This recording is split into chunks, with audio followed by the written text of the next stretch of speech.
Well, hello and happy Wednesday. A bit later than usual today. Got a bit going on, so yeah. Apologies for the delay, even though it's free content and it's awesome, so I shouldn't be apologising really. But anyway, don't forget, drop me a like in down below. I'd appreciate that very much before we kick off. It helps me greatly. Just click that button. Drop me a comment in if you're feeling charitable as well. Let me know you're doing okay out there. Big thumbs up or smiley face. And of course, if you like the videos that I do, feel free to tag anybody in that you feel it might benefit from, or share the video as well. So, okay, let's talk about confidence, which is quite a big thing. I speak to a lot of people, particularly around fitness and health, and coming out of lockdown, and people wanting to sort of get back onto the horse, as it were, or back onto the wagon. And a lot of people talk about confidence, particularly as we deal with women only, primarily now women only group, and confidence is quite a big issue. So I think for me, I've had this conversation a couple of times already this morning. It's funny really, because oftentimes when we spend too much time in the virtual world, and I'm aware of the irony, we feel it won't take us long to find things to make us feel bad, to make us feel like we're not doing what we should be doing, or not achieving what we should be achieving, because we get caught in this ideal space. So it's like we get caught in this where I should be versus where I actually am type of space. And I've said this before about actual progress versus ideal progress, and it's a big conversation I have to have with people.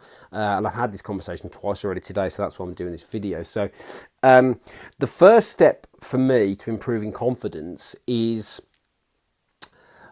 for me, it's doing something different. I know it sounds mad, but it's doing something different. And when I speak to somebody like I spoke to somebody this morning who's coming back on board for coaching.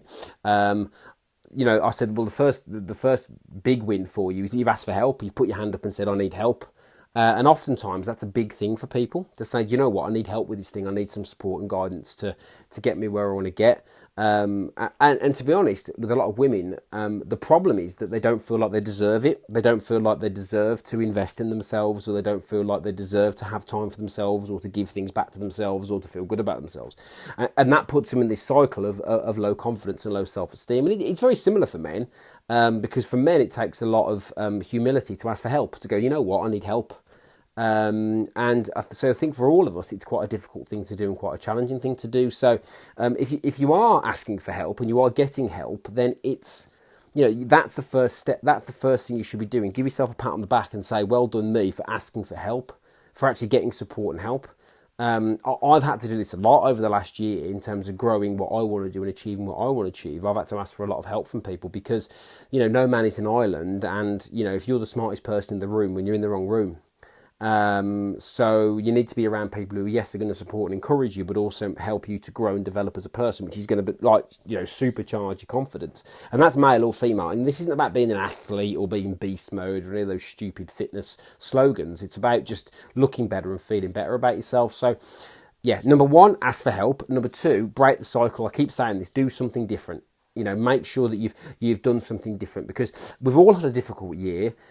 People have suffered across the board. Depression's doubled. Anxiety's gone through the ceiling. People have gained weight. People have lost jobs.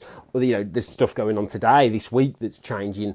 Things that have put a lot of people on tenterhooks, including me, because I'm like, oh my God, are we not going to be able to have groups of people outdoors anymore?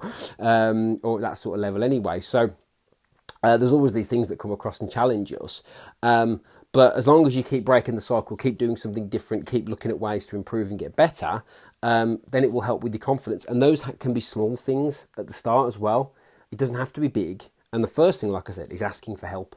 So if you do want help, and like I've said this week, I will put our 28-day transformation program up against any program in a local area to us.